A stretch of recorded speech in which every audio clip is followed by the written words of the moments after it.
na história da nossa fé cristã. E já está aí, beleza?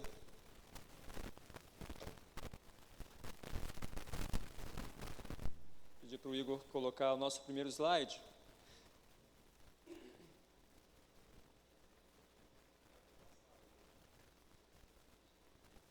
Ok. E hoje comemora-se os 498 anos da Reforma Protestante. Em 2017, daqui a 2 anos, estaremos comemorando os 500 anos. Então, já fiquei sabendo que está tendo uma grande preparação na Alemanha para receber essa data, uma vez que Lutero também é visto como um herói nacional. E é graças à Reforma que muitas portas foram abertas. Ciência, medicina, filosofia, política, as pessoas puderam pensar com liberdade, puderam colocar suas opiniões, graças à Reforma. Mas é um grande engano a gente acreditar que Lutero foi o pioneiro de tudo isso. Mas antes de falar em Lutero, eu queria falar sobre a igreja antiga, a igreja primitiva.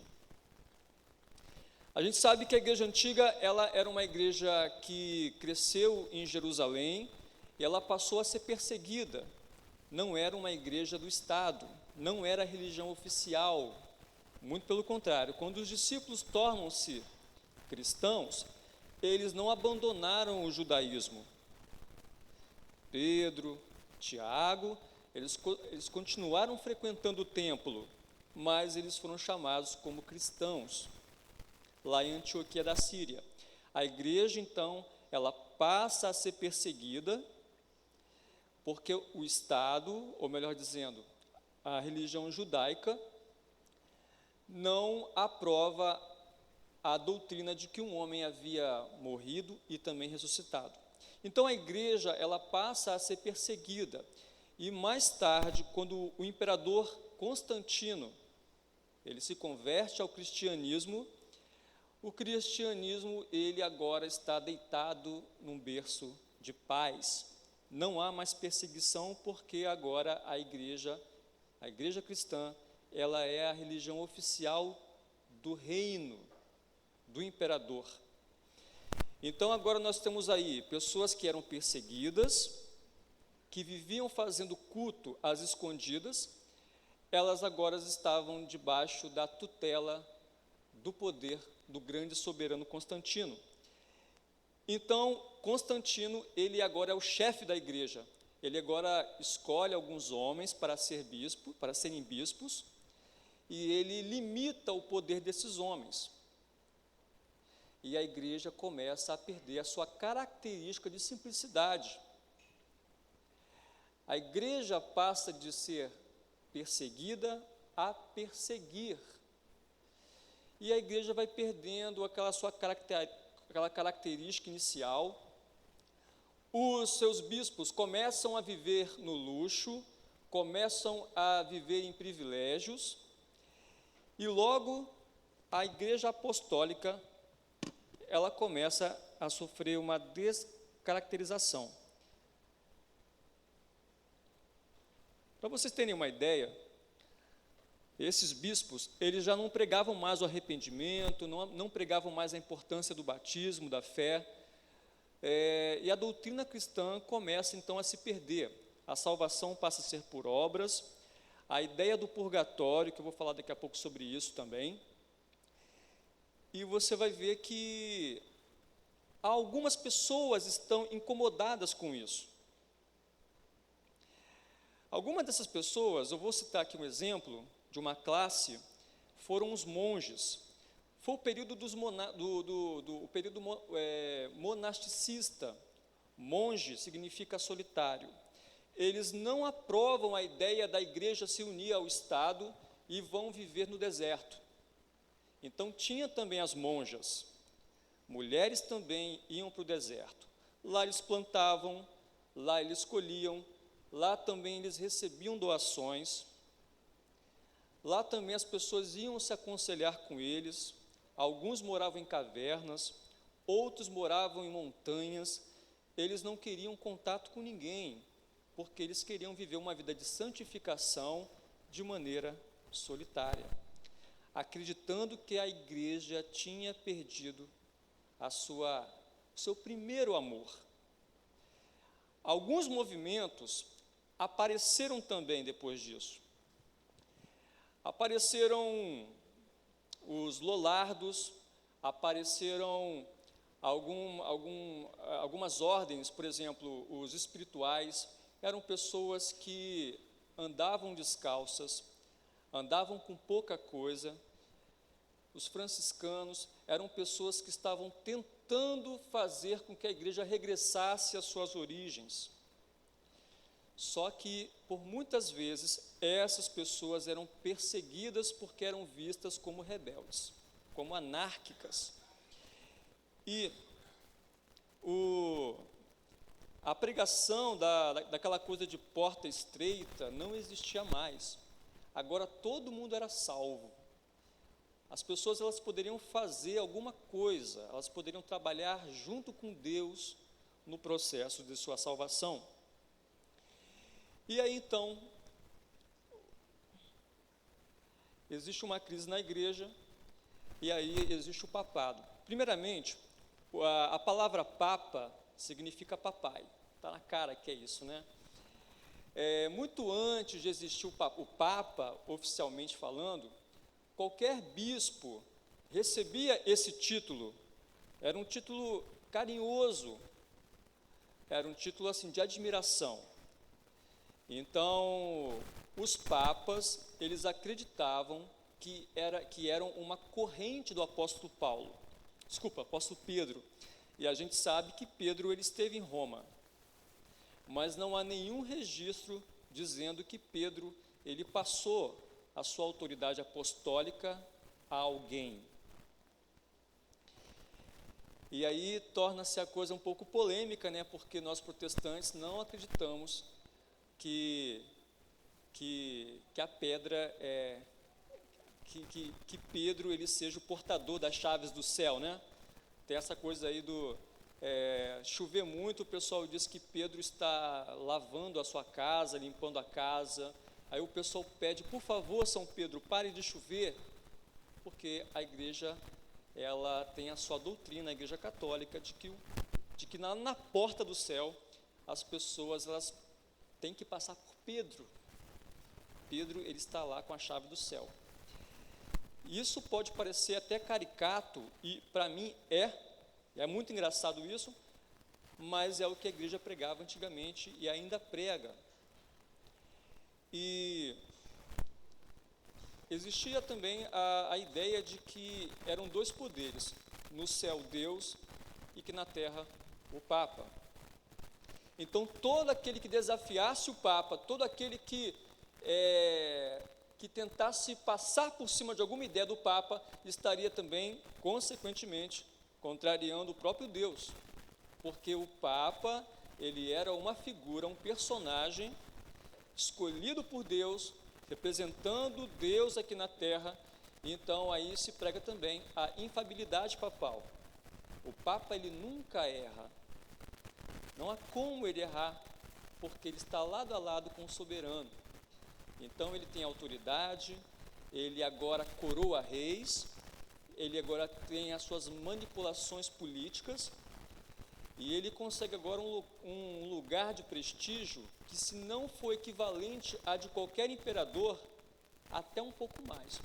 E aí alguns imperadores ficavam sentindo-se desconfortáveis. Veja bem, eu sou imperador, eu uso a coroa, eu divido o poder que eu tenho com um religioso. Então você pode ver também que há também um desconforto entre esses dois poderes. Vão haver várias histórias de corrupção dentro da igreja. Você vai encontrar vários imperadores, vários reis pagando a esses homens para que eles não se pronunciem, para que eles não ensinem ao povo, para que eles se controlem, não desafiem o trono, apenas fiquem lá, representando o seu papel espiritual. Não mexam com política. Quem mexe com política sou eu. Mas o Papa ele vai além disso. E aí, o Papa ele começa a requerer também territórios. Como é isso? Todo mundo aqui deve saber do período das cruzadas. Todo mundo aqui deve ter aprendido isso na escola. E as cruzadas, ela até hoje, ela rende e dá muito o que falar. Você vai encontrar aí muitos livros, muitas revistas, material ilustrado. E as cruzadas, ela até hoje é uma história absurda, avassaladora e também que deixou manchas muito escuras na história da igreja.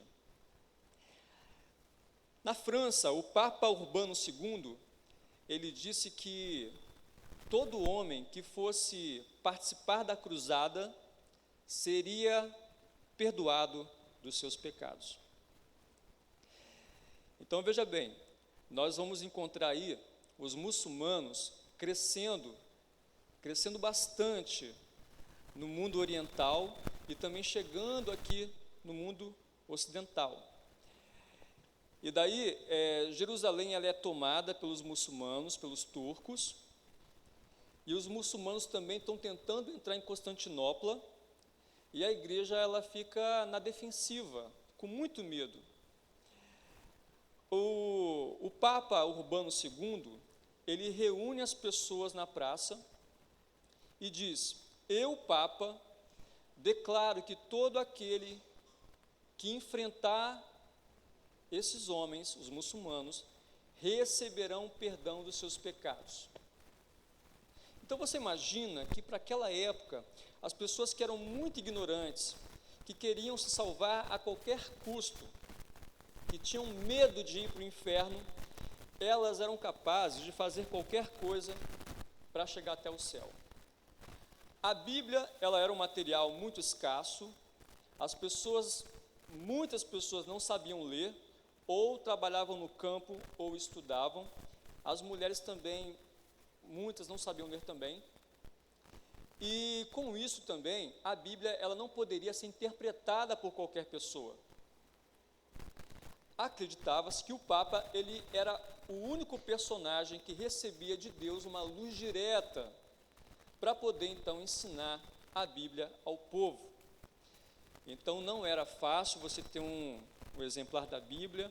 Algumas pessoas não sabiam o latim, as missas elas eram feitas no latim, a Bíblia também era no latim. Então as pessoas, elas iam aos templos, não sabendo ler a Bíblia, elas olhavam os desenhos dos vitrais, elas olhavam as estátuas, os santos, os mártires, os pais da igreja, e elas sentiam através do visual todo o respeito que aquela religião impunha. Elas não sabiam ler, elas não tinham a Bíblia, mas elas interpretavam os desenhos. Para elas, aqueles desenhos já falavam muita coisa. Então, com isso também, a igreja controla os seus fiéis. Você pode perceber também outra coisa. Qual é a imagem que nós temos hoje do diabo, do demônio, né? É aquele ser que tem duas patas de cabrito ou de bode, metade bode, metade homem, e aí ele tem chifre, ele tem um tridente, ele tem um rabo também, pontiagudo. E essa imagem que a igreja coloca do diabo era para assustar todo aquele que pensasse em sair da igreja. Olha, se sair da igreja, o diabo vai te pegar, ele vai entrar na sua casa. Então as pessoas eram controladas pelo medo.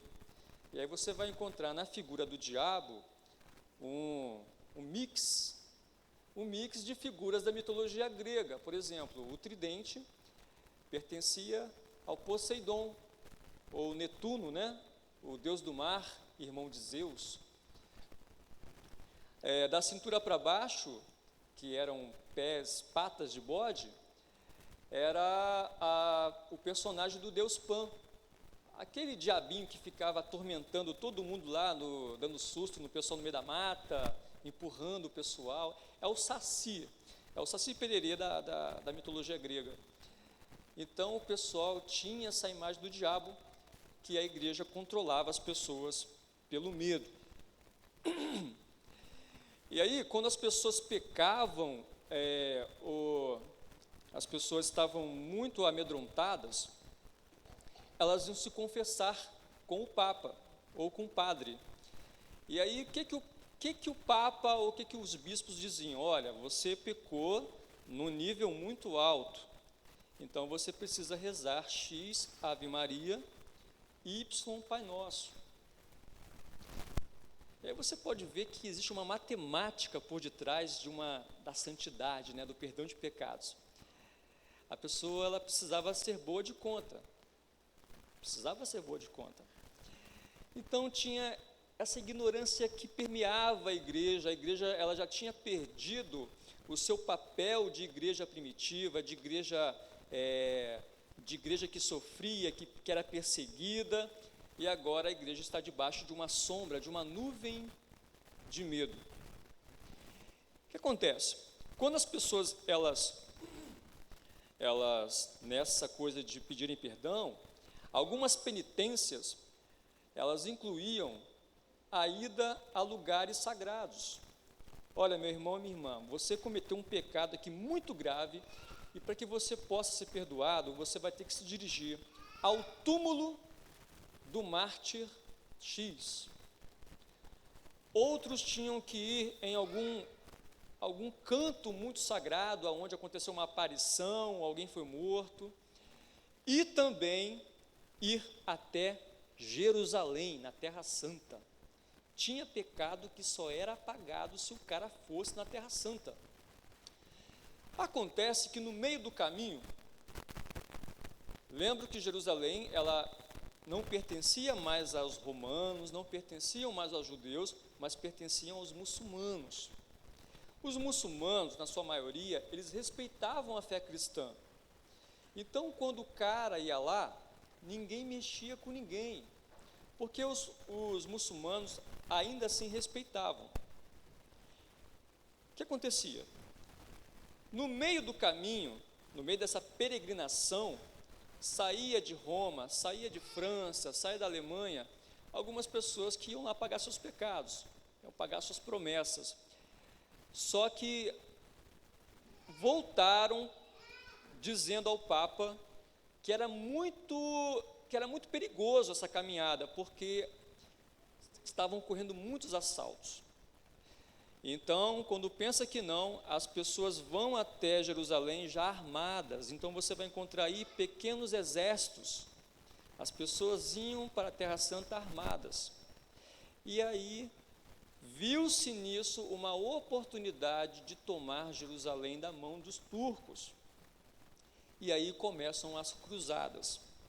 O Papa Urbano, ele reúne o pessoal na praça pública, ele era um homem que dominava muito bem a oratória, ele convence as pessoas de que, como eu falei aqui no começo, se elas fossem até lá, seriam perdoadas. Então, muitas pessoas que eram endividadas viram também nessa oportunidade um meio de alcançar dinheiro.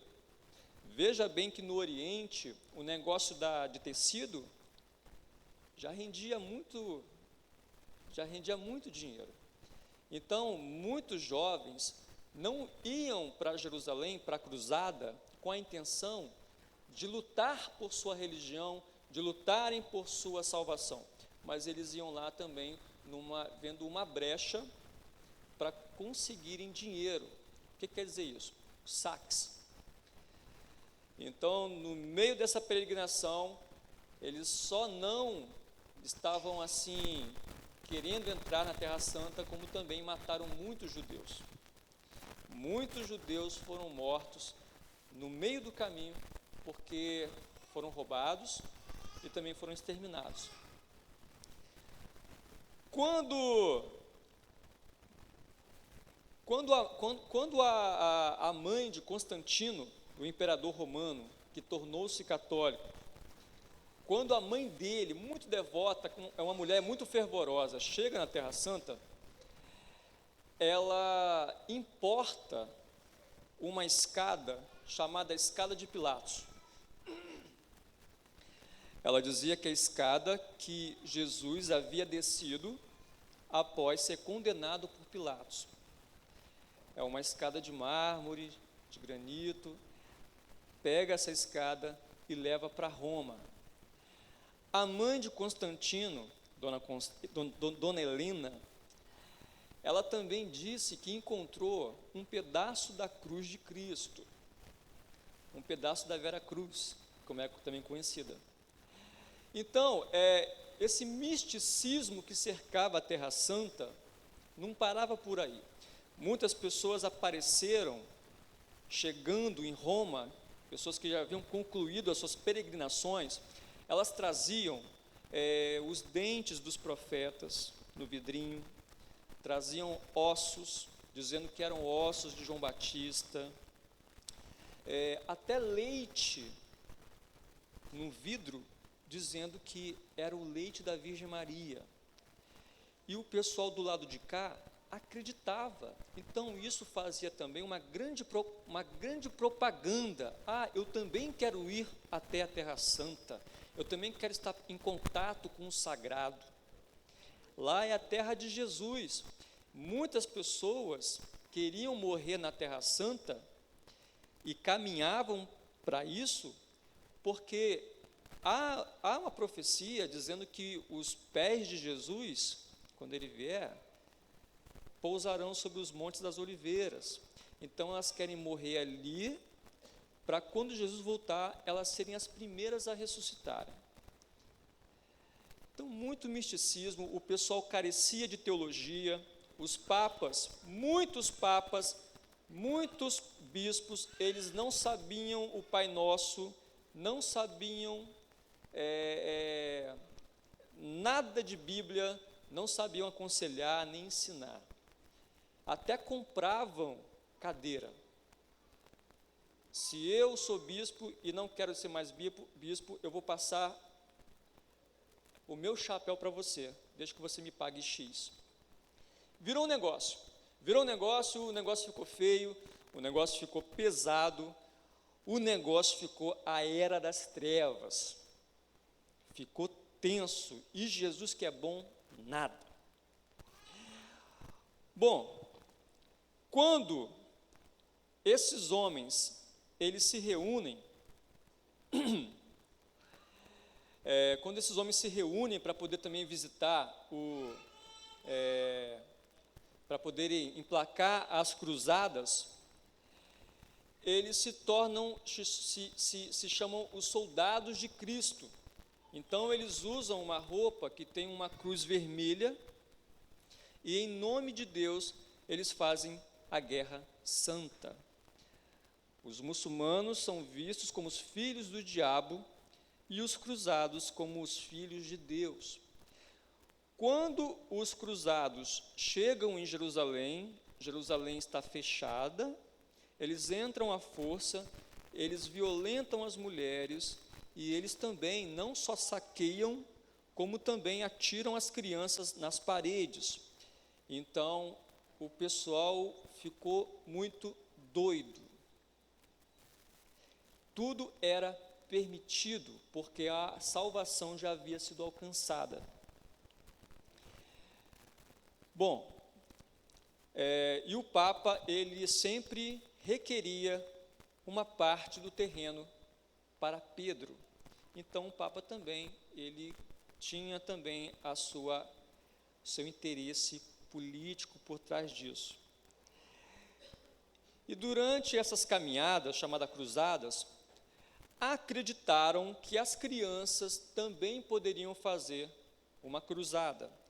E isso ficou marcante, porque os religiosos abençoaram as crianças, acreditando que Deus iria intervir a favor, através da inocência das crianças.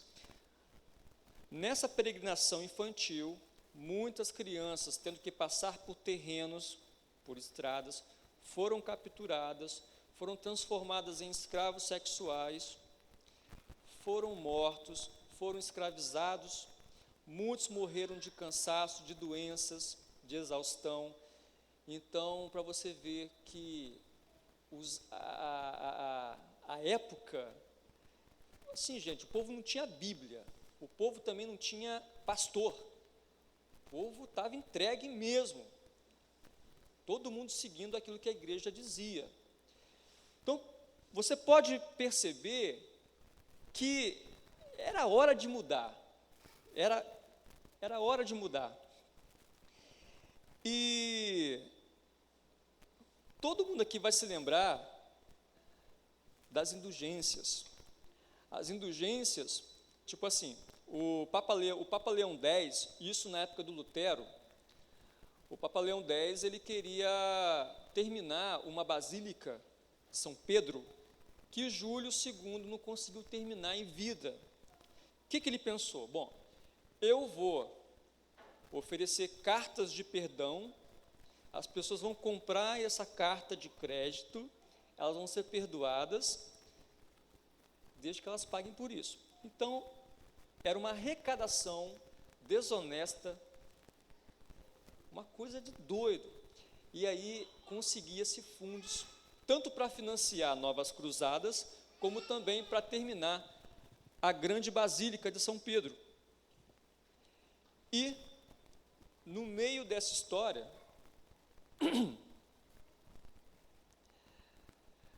um homem chamado João Wycliffe, lá na Inglaterra, porque os reis ingleses, eles não estão gostando da ideia de ter que pagar tributos a Roma. Veja bem, todo mundo, de uma certa forma, pertencia a Roma, à igreja romanizada. Então, os reis, eles queriam não mais pagar esse tributo. João Wycliffe, católico, sacerdote, polêmico, também muito inteligente, ele é enviado até Roma para poder discutir. Vem cá, que história é essa aí? Nós, ingleses, não aceitamos mais a opressão romana, nós não queremos pagar nada para vocês. Só que John Wycliffe, ou João Wycliffe, ele era muito boca dura, era um cara assim, ele não tinha muita diplomacia na hora de argumentar. Ele foi para Roma e causou um escândalo com o clero. Ele é enviado sem sucesso nenhum, porque ele não tinha o poder da persuasão, ele não tinha lido nenhum tipo de livro de autoajuda, como fazer amigos e como fazer as pessoas pensarem como você pensa, como ganhar seu inimigo. Não, ele foi lá, muito incisivo, não teve sucesso algum. Chegou uma hora que esse homem, muito inteligente, que se formou na Universidade de Oxford, onde também John Wesley se formou, onde George Whitefield também estudou, Oxford, Inglaterra, chegou uma hora que esse homem também viu que os reis ingleses, eles não queriam se desvincular de Roma por uma questão espiritual, não. Ele entendeu que os reis ingleses, eles estavam querendo não pagar dinheiro. Então, ele também começou a mirar, a ter como alvo, não só Roma, mas também a elite, os reis ingleses. Então, ele ficou assim, em maus lençóis, porque ele falava a verdade. Então, foi uma figura, ele morreu, teve uma doença, esqueci o nome da doença que ele teve, mas os livros dele, muitos livros foram queimados, porque ele era um cara muito assim, muito para frente. Então, ele deixou alguns estragos em Roma, né, quando ele disse que o Papa ele era o anticristo. Então, tipo assim, é um tipo de coisa assim que piorou muitas coisas. Aí um cara chamado John Hus também católico. E aí você começa a perceber que católicos estão insatisfeitos com a sua igreja católica. E a palavra católica significa universal. A palavra católica surge quando a igreja, se eu não me engano, no ano 120, ela começa a sofrer muitos ataques, muitas pessoas aparecendo infiltradas, colocando heresias. Então, um tal de Marcião, muito inteligente, ele aparece lá em Roma, ele começa a pregar heresias, e a igreja vê que ela está muito aberta, ela está muito vulnerável. Então, ela precisa, criar um campo de força. Então, ela precisa se unir. Então, ela precisa agora ter uma mentalidade única. Ela precisa tornar-se num só corpo, numa só cabeça, universal, toda amarrada. E aí esse nome, ele surge. John Hus nasceu na Boêmia, hoje República Tcheca. Ele, ao contrário de John Wycliffe, ele era um cara muito cativante, muito legal, muito bem-humorado. Já John Wycliffe era muito excêntrico, né, muito mal-humorado. Mas John Hus não. John Hus, ele era o cara assim, que conseguia atrair o pessoal para o lado dele. Ele era professor na faculdade, na universidade em Praga. E ele conseguiu ter muitos alunos e muitos seguidores. Seus seguidores foram conhecidos como hussitas. Pessoas que eram muito inteligentes, querendo ver a sua igreja mudar. John Hus, uma vez, ele comprou uma indulgência, como falei aqui, acreditando que aquele objeto comprado o levaria mais próximo a Deus. Ele compra aquele objeto, que eu não me falha a memória agora o que era, e ele começa a fazer uma análise se ele tinha feito a coisa certa. Então ele entende a exploração comercial por detrás disso, nesse pano de fundo, e ele se manifesta. Quando John Hus, ele começa a ensinar aos seus alunos que a igreja romana estava contrária aos ensinamentos de Cristo, ele passa a ser perseguido. E ele é proibido de ensinar na universidade, mas ele não se cala. Ele é convidado a se retratar, ele não se retrata, ele não se arrepende. Então ele agora é condenado à fogueira. Na fogueira ele recebe um chapéu que todo herege recebia.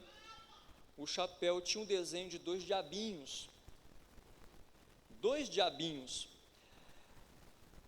E na fogueira ele tem mais uma oportunidade de se arrepender. Ele não faz. Dizem que ele morre cantando salmos, e ele fala uma frase que ficou mundialmente conhecida, que os irmãos também devem saber, que é: vocês podem matar hoje o ganso, porque Hus significa ganso, mas daqui a 100 anos virá o cisne, e a esse vocês não poderão matar. 102 anos depois, vem Lutero com a reforma. Então, muitos acreditam que ele estava falando de Lutero.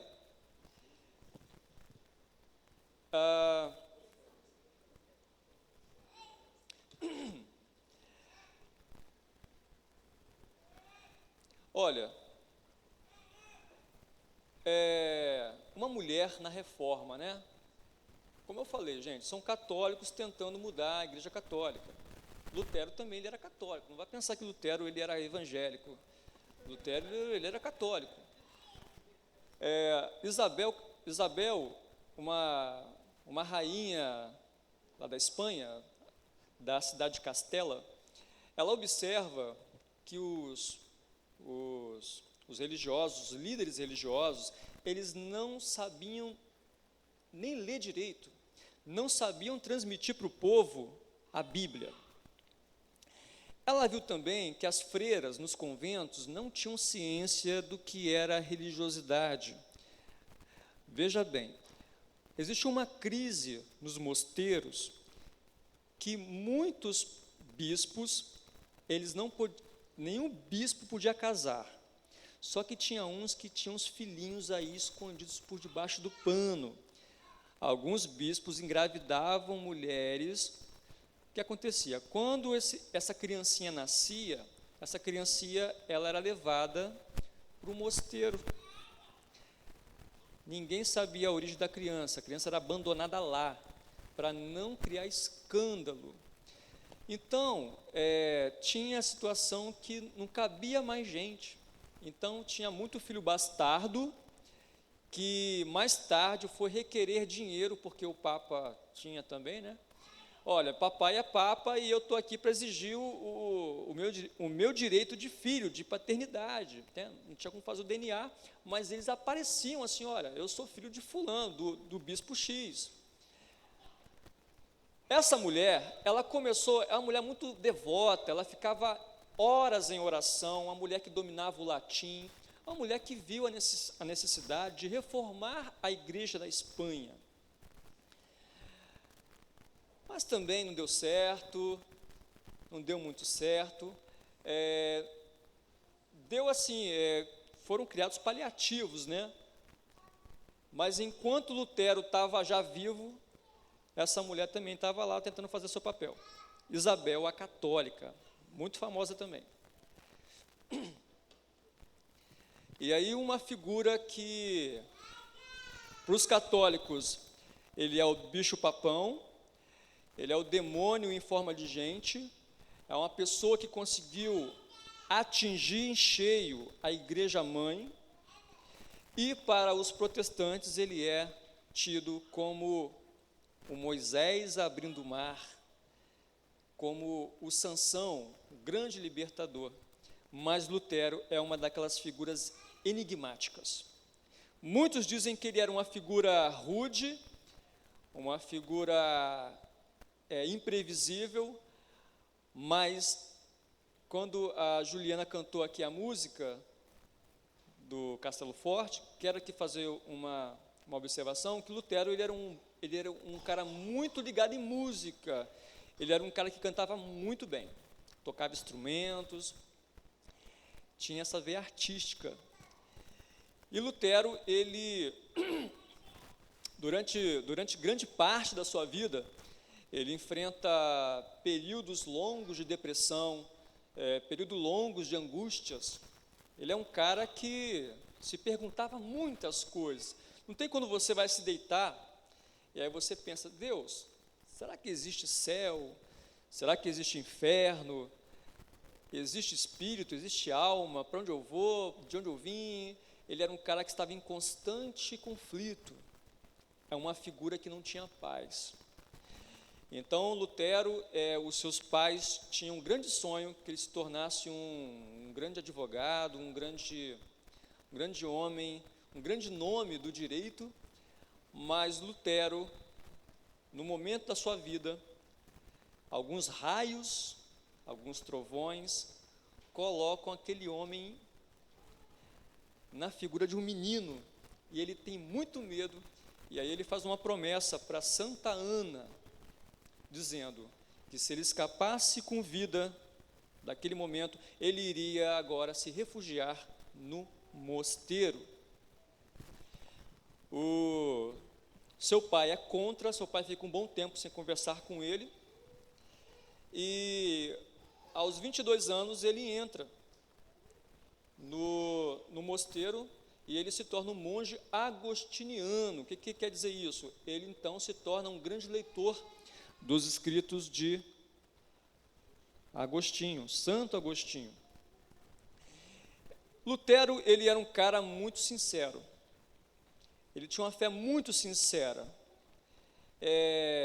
Dizem que ele era rude, dizem que ele era um pouco que excêntrico, mas ele era um cara que qualquer pecado que ele cometesse, seja em pensamento, seja em atitude, ele procurava o seu mentor espiritual. Então dizem que ele não saía do confessionário. O que foi, Lutero? Pequei. Deu 10 minutos, o que foi, Lutero? Eu pequei de novo. Então ele era um cara que não tinha paz. Ele se machucava, ele se fragelava, ele queria que a sua carne fosse machucada para que ele parasse de pensar em bobeira. Porque os monges, por exemplo, São Jerônimo, quando ele sofria algum tipo de tentação na mente, ele começava a fazer contas de matemática. Na época dos puritanos, o Jonathan Edwards, ele, em momentos como esse, no diário dele, ele escreve: hoje pela manhã eu tive uma luta muito grande comigo mesmo, períodos fortes de tentação, mas eu comecei a fazer cálculos em álgebra, em matemática. Tudo, cara, você vê que o pessoal que levava a santidade a sério. Levava a santidade a sério. E Lutero, ele teve muita dificuldade de enxergar Deus como pai, porque o pai dele e a mãe não eram as melhores pessoas do mundo. Ele um dia chegou a admitir que odiava a Deus. E aí, bastou um versículo para que toda a sua vida fosse mudada, e também a nossa fosse mudada pela graça do Espírito Santo, que foi quando ele leu Romanos 1,17, o justo viverá pela fé. E aí então ele vira doutor, Lutero, ele dominava o latim, o grego, o hebraico, era um cara assim que tinha potencial. Ele começou a lecionar na Universidade de Wittenberg, e logo ele conseguiu a admiração de algumas pessoas pela sua inteligência, e ele tornou-se uma mente pensante. No dia 31 de outubro, como hoje, era comemorado, ou até hoje deve ser comemorado, lá na Alemanha, o Dia de Todos os Santos. Dia 1º de novembro, Dia de Todos os Santos. Ele teve a ideia de um dia antes, quando as pessoas iriam na igreja, um dia antes, ele foi lá e desafiou o clero. Ele colocou na porta 95 teses contra a exploração da igreja cristã. No dia seguinte, as pessoas iam até o castelo, também funcionava o templo, e elas iriam lá ver o que tinha acontecido, qual era os últimos acontecimentos na cidade, Então as pessoas iam ler lá no mural, e as pessoas leram as 95 teses. Isso foi um grande rebu da época, e Lutero, ele teve a luz de contar com o avanço da gráfica, porque foi por conta da gráfica que essas 95 teses foram impressas e foram distribuídas em toda a Alemanha. Num tempo em que as pessoas não sabiam latim, iam para a missa e ficavam sem entender nada, ajoelhadas, olhando para os desenhos, o Lutero, ele ia para as praças, para as esquinas, e ele ia ouvir como era o alemão da população, como era o linguajar, qual eram as gírias. Então ele vai e traduz o Novo Testamento do latim para o alemão, e a gráfica rodando o Novo Testamento, e a Bíblia chegando na mão da população. Então isso foi um grande escândalo. Lutero, ele escapou, ele ficou refugiado num castelo. Não sei se foi nessa ocasião em que ele compôs Castelo Forte. Ele deixa a barba crescer, ele fica irreconhecido, e aí eles têm alguns têm um plano de libertar algumas freiras de um convento. 12 mulheres são libertas pela madrugada. Uma delas tornaria-se mais tarde a mulher de Lutero. Lutero não queria se casar. ele queria ser um celibatário, né? Ele queria ser um Paulo a vida toda. Mas aí, essa mulher, chamada Catarina, ela olha para Lutero com outros olhos, né? Ela vê em Lutero muito mais do que um reformador, ela vê um homem que poderia mudar também a sua vida. Ela se apaixona por ele, ele não queria, mas o pai de Lutero tinha um grande sonho de ser avô. Os dois se casam.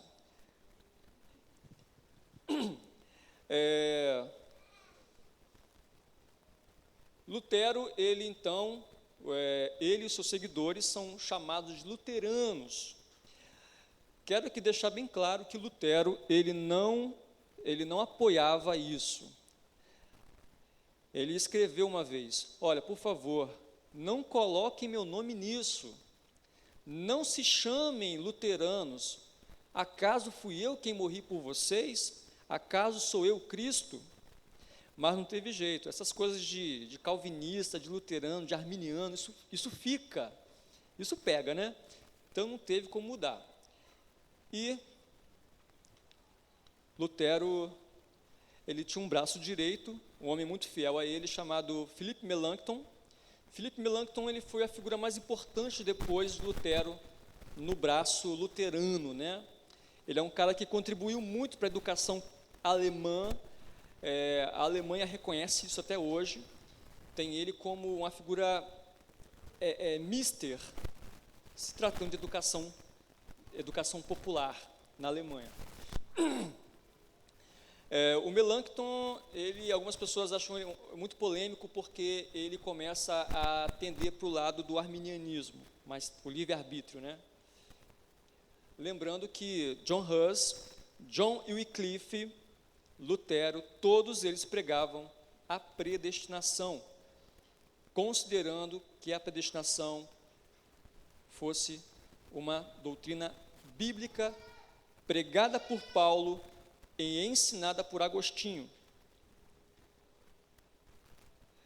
Bom, depois de Lutero, a figura talvez principal dos reformadores seja Calvino. E aí as pessoas, quando você fala em Calvino, obrigado, quando as pessoas falam em Calvino, elas dizem: conheço, é o cara da predestinação, né?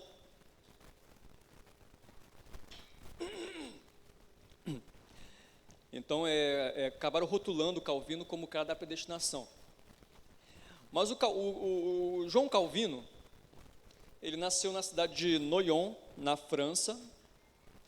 Ele era um homem muito inteligente, ele é um homem até que se formou em artes, um cara muito inteligente.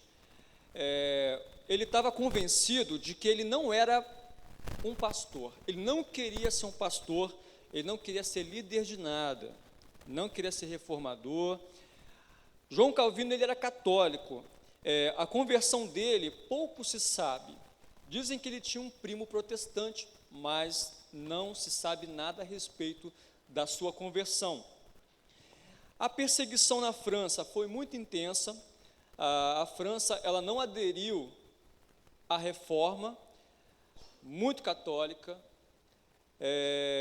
Lutero, ele vai para a Suíça, e ele vai para a cidade de Genebra, mas ele vai para poder só estudar. Ele quer viver uma vida de monge, uma vida solitária.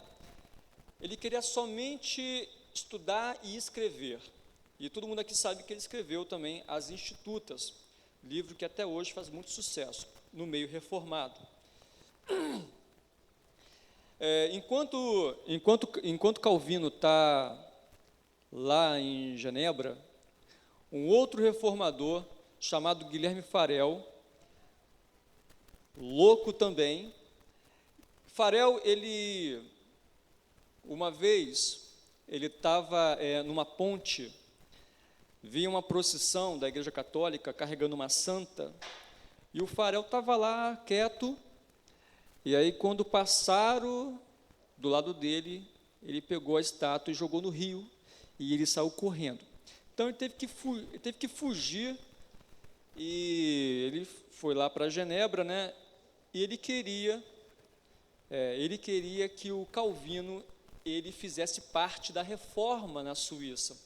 Como eu falei, o Calvino não queria nada com isso, ele não queria ser reformador coisíssima nenhuma. Tudo que ele queria era paz. Mas aí, logo depois, vocês vão ter a oportunidade de poderem estar vendo alguns desenhos que eu fiz, tá? Tem um desenho, ali é o varal dos reformadores. Tem um desenho ali, que eu esqueci de colocar aqui, aonde Guilherme Farel, ele coloca Calvino na parede, e Calvino diz, não, eu quero só descansar. Guilherme Farel vê que Calvino era uma peça fundamental para a reforma na Suíça. Ele fala assim para Calvino, Deus amaldiçoe o seu descanso, porque você se nega a se importar com coisas tão fundamentais, alguma coisa assim. Ele então, depois dessa bronca que ele leva, ele aceita, e então Genebra torna-se um estado protestante, aonde Calvino impõe regras muito radicais. Por exemplo, não podia jogar cartas, tinha penalidade para isso. Se um cara fosse flagrado jogando algum jogo de azar, ele tinha que andar sem camisa na cidade. Era ridicularizado, né? As pessoas não podiam faltar aos cultos, porque se faltassem, eram presas.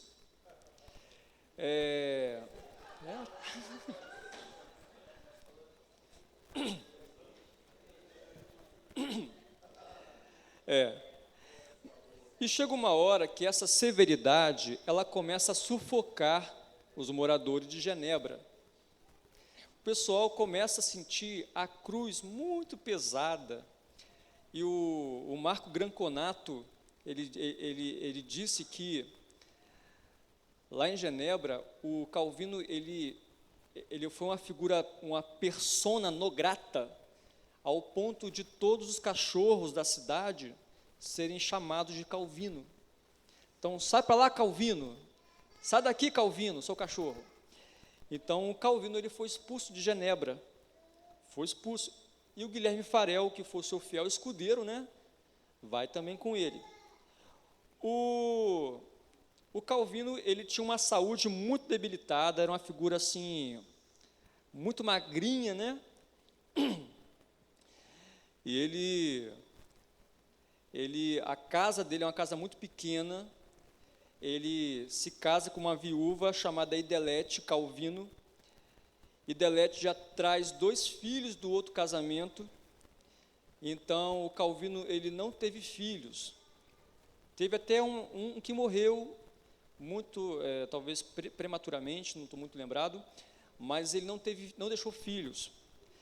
Nessa casa muito pequena, já tinha um problema do irmão dele, que havia se separado da mulher, foi morar nessa casa que já era pequena.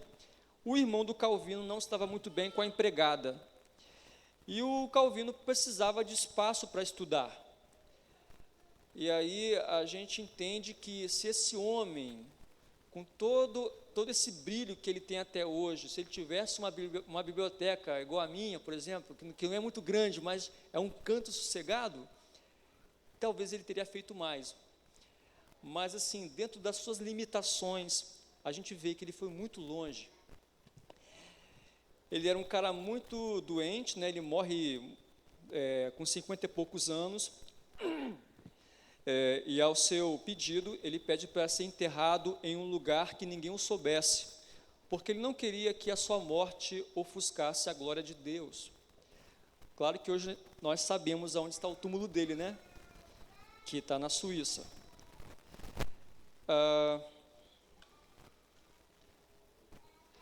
Algumas figuras importantes, já terminando. O Guilherme Farel, que eu falei. John Knox, que é um personagem muito importante para a igreja presbiteriana. John Knox, ele escocês, aluno de Calvino, ele emprega a reforma na Escócia. Na Escócia, a rainha, muito católica, tinha medo de John Knox. Ela tinha medo das orações de John Knox. Dizem que ela temia mais as orações do Knox do que algum outro exército. Aconteceu um fato misterioso, aonde a Igreja Católica mata um homem muito querido, protestante, que protestava, chamado George Wishart, e esses protestantes, eles vão se vingar. Eles entram no castelo de Santo André. No castelo está o cardeal chamado, esqueci o nome dele agora, mas esse grupo de protestante mata esse cardeal católico. Eles são pegos, são aprisionados. John Knox, com os outros, são condenados e obrigados a remar nas galeras. Uma galera é uma embarcação, um tipo de embarcação. E se você não conhece, quem aqui viu o filme Ben-Hur, que o Ben-Hur fica lá nos fundos do navio, aquilo ali é uma galera.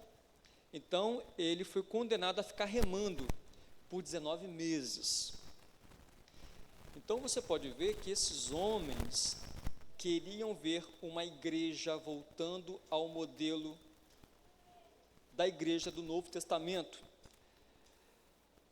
Deram as suas vidas, se meteram em confusão, lutaram pelos seus ideais, ou melhor dizendo, lutaram pelo ideal de Cristo.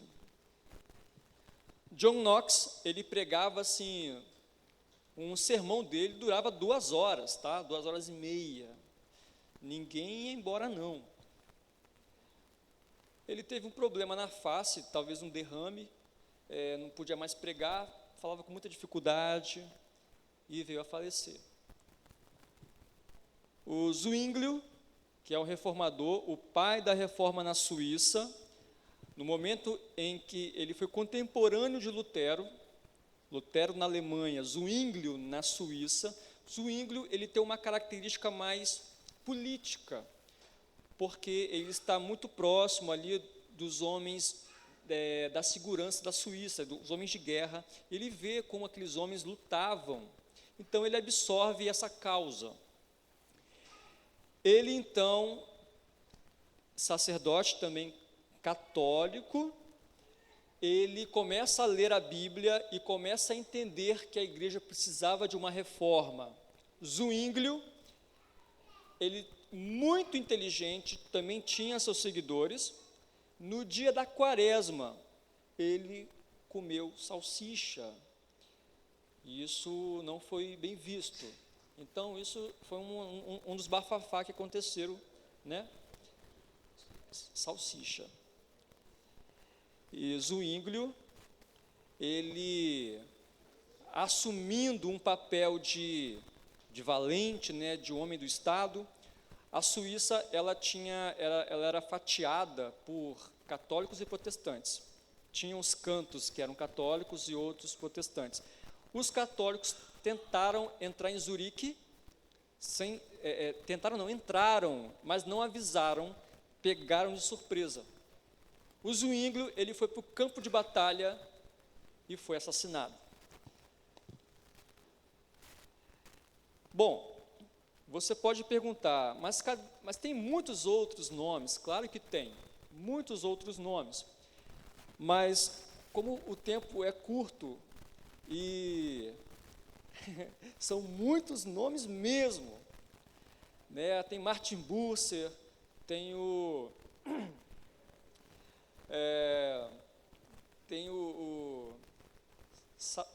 eu sempre troco, cara, Savonarola, tem muitos outros, né? Muitos nomes. E cada um teve o seu papel importante, cada um teve o seu papel. É bem verdade que, por exemplo, Zwinglio e Lutero, eles não concordavam com relação à ceia. Porque os católicos diziam que quando você ceia, você está bebendo do sangue de Jesus. Olha, você botou na boca, virou sangue. Você botou o pão na boca, virou a carne de Jesus. A presença de Cristo está dentro de você. Aí o Lutero, ele entende que isso não é verdade. O Lutero disse o seguinte: na ceia existe a presença real.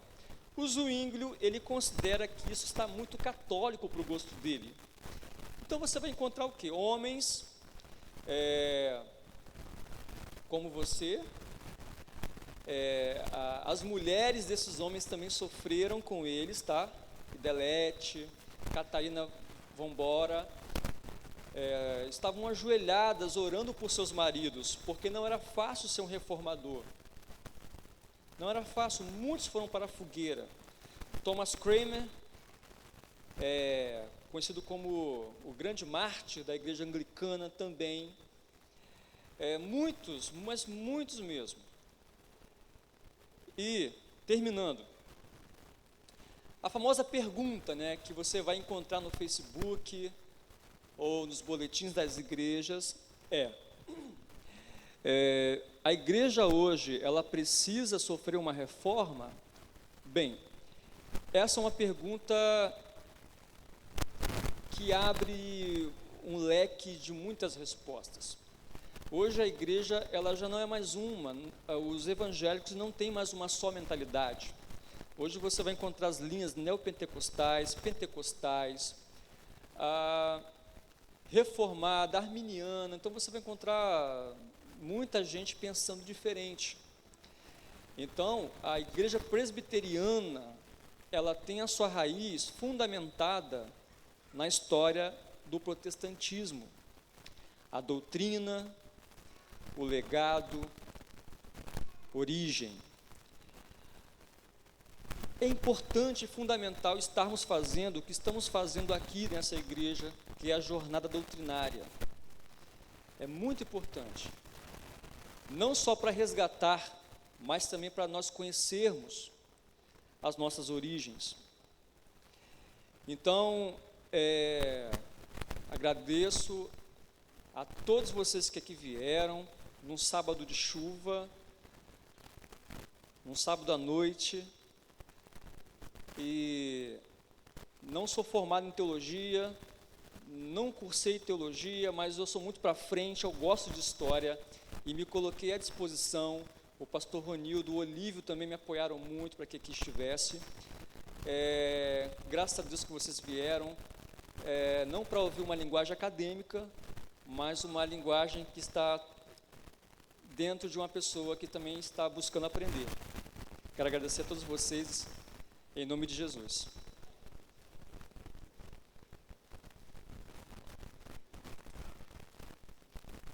Obrigado, Marcos. Meus irmãos, gostei das curiosidades, né? Gostei das curiosidades. Só que se fosse prender todo mundo que faltou hoje, haja presídio, né? Então, muito legal de estar aqui. A gente já está caminhando para o encerramento.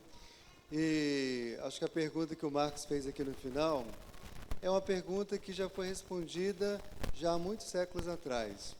E que a gente precisa levar isso a sério. Igreja reformada sempre se reformando. A igreja, a Bíblia, as Escrituras, é um tesouro inesgotável de conhecimento, né? Então, a gente precisa sempre voltar às Escrituras, ler as Escrituras, meditar nas Escrituras. E a palavra de Deus, o poder do Espírito de Deus na palavra, vai transformando as nossas vidas individualmente e a igreja também. Deus está preparando a sua igreja para a sua volta. Então, a reforma ela é contínua. E a igreja, em tempos, ela pode estar mais próxima, se afastar da palavra. Então, ela sempre está necessitando de ser transformada, reformada. E hoje mesmo, a gente precisa buscar a direção de Deus, graças a Deus, para ver o que está precisando ser transformado. Sempre, né? Então, olhar para trás nos desperta também olhar para o nosso presente e olhar para o nosso futuro. E que Deus mesmo possa usar esta palavra de hoje para nos mover em direção à vontade dEle, entender o que Ele quer para a sua igreja hoje e para o futuro também. Nós queremos, antes de cantar, queria chamar só o Tobias e a Juliana para já vindo, para a gente ganhar tempo. Só lembrar que amanhã nós temos a jornada doutrinária na Escola Bíblica, 9 da manhã e 6 da tarde. Eu terei a alegria de lecionar amanhã de manhã e amanhã de tarde também. Então serão bem-vindos, falaremos sobre o tema da oração e a nossa jornada doutrinária vai até dezembro, todos muito bem-vindos na Escola Bíblica.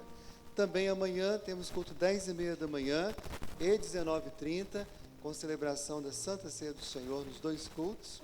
Espero que você possa estar conosco, você que está nos visitando também, é muito bem-vindo, será sempre bem-vindo. Nossa igreja tem essa agenda aí, 2 escolas, 2 cultos, todo domingo, para atender toda a comunidade e as pessoas vêm então no momento, no horário que acharem mais interessante. Renilton, cadê você? Levanta a mão. Renilton está ali. Renilton está com os convites da feijoada beneficente da nossa ONG, Jardins Cultivando Vidas. A feijoada vai ser no outro domingo, dia 8 de novembro, após o culto da manhã, meio-dia, será servida aqui na casa. E a gente está, então, vendendo esses convites para abençoar a nossa ONG, levantar recursos para a obra social. Então, se você quiser, pode pegar ali com o Renilton agora após o culto, pode adquirir. Amanhã também estaremos vendendo mais convites. Boa notícia, meu grupo comprou 11, viu? Amanhã eu vou pagar, espero que o pessoal pague e eu passo lá. Creio que nós vamos vender os 170 convites que a gente tem aí disponível, tá certo? Mais uma vez, nossa gratidão, os irmãos estão nos visitando lá atrás, os irmãos estão nos visitando de longe, de perto. Vamos ficar em pé toda a igreja? E nós vamos adorar o Senhor, cantar ao Senhor, um hino que fala que o Deus dos antigos também é o nosso Deus. E o Deus que usou estes homens, quer usar a mim, quer usar a você. E eu fiquei assim, eu achei muito interessante, vocês viram que esses homens, eles eram homens também que tinham uma vida na sociedade. Artistas, advogados, né? Então, talvez você nunca vai ser um reverendo, mas você, seja qual for a sua profissão, a sua formação, você pode ser um homem de Deus, uma mulher de Deus, servindo ao Senhor, levando a palavra de Deus que transforma onde Deus tem colocado você. Vamos cantar este hino, depois encerraremos com oração ao nosso Deus, intercedendo pela igreja do Senhor e agradecendo também pela mesma, em nome de Jesus.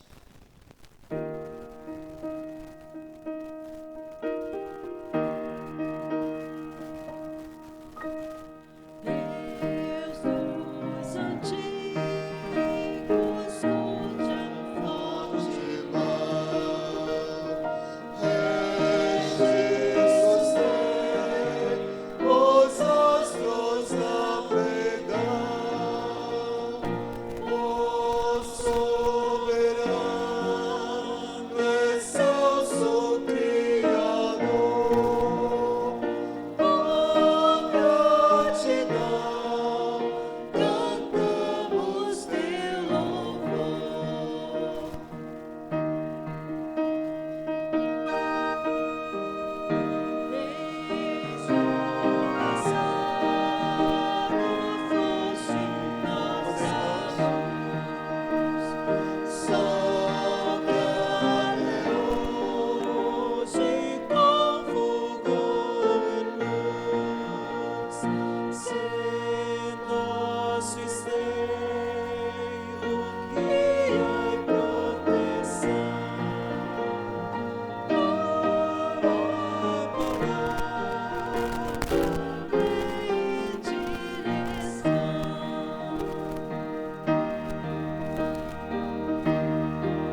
terminasse esse culto com um tempo de intercessão mesmo.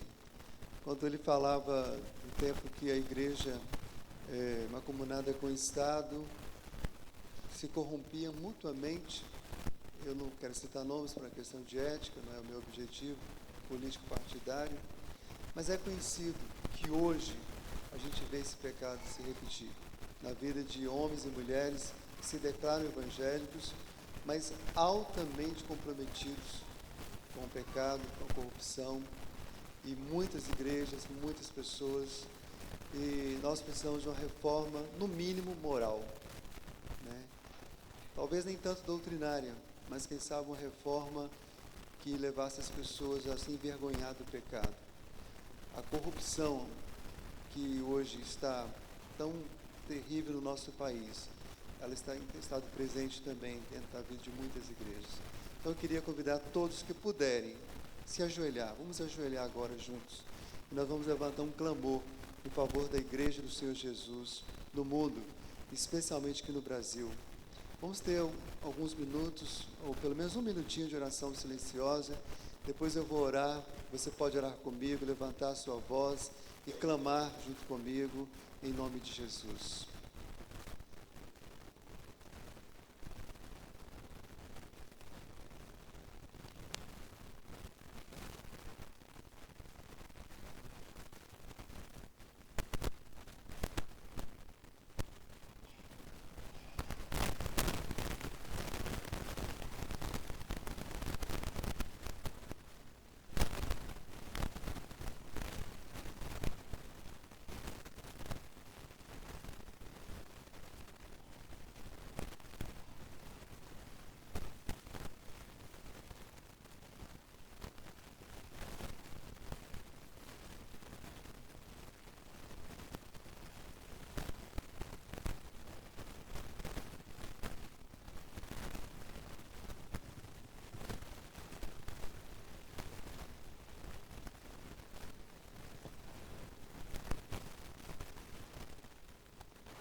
Senhor Deus, como o apóstolo Paulo disse, essa noite nós também queremos dizer, por essa causa nós nos pomos de joelho.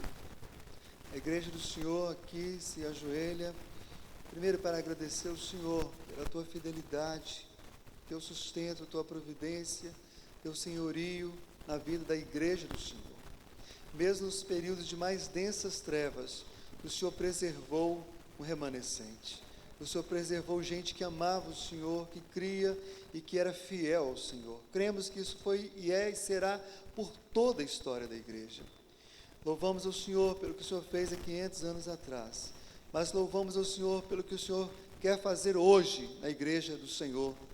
Aviva a obra do Senhor por este mundo afora, ó Deus. Ó Deus, levanta homens e mulheres que amem ao Senhor sobre todas as coisas. Ó Deus, levanta homens e mulheres que estejam dispostos de fato a morrer, se for preciso, pela causa santa do Evangelho. Senhor Deus, clamamos pela igreja evangélica brasileira. Meu Deus, que esta igreja possa se arrepender de todos os seus pecados, de todos os seus desvios. Ó Deus, santifica a tua igreja.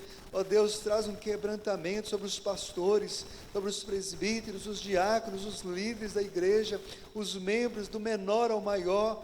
Ó Espírito de Deus, traga convicção de pecados, Senhor, para que a tua igreja seja de fato aquilo que a tua palavra diz que ela é: luz para este mundo, sal da terra, em nome de Jesus. Clamamos pelos nossos que estão envolvidos hoje na política brasileira, que estão envolvidos nos magistrados, estão envolvidos em todos os poderes da República. Deus, em nome de Jesus, livra-os da corrupção, livra-os da mentira, do roubo, do Deus Mamon, ó Deus, da riqueza que muitas vezes se assenhoreia deles. Senhor Deus, em nome de Jesus, Usa os homens e mulheres do Senhor de maneira fiel para iluminar a nação brasileira em nome de Jesus. E aqueles que caíram, meu Deus, leva-os ao arrependimento, liberta-os, ó Deus, para que eles possam ainda glorificar e bendizer o teu nome. Senhor Deus, cremos que o Senhor tem neste país uma igreja santa, uma igreja pura, uma igreja, ó Deus, que é composta por todos aqueles que são verdadeiramente lavados no sangue de Jesus.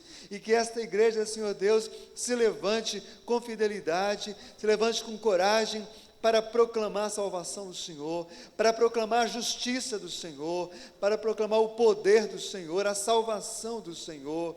Oh Deus amado, santifica a tua igreja, aviva a tua obra. Oh Deus, usa esta igreja, usa as igrejas aqui representadas, a igreja aqui no estado do Espírito Santo e por todo este país.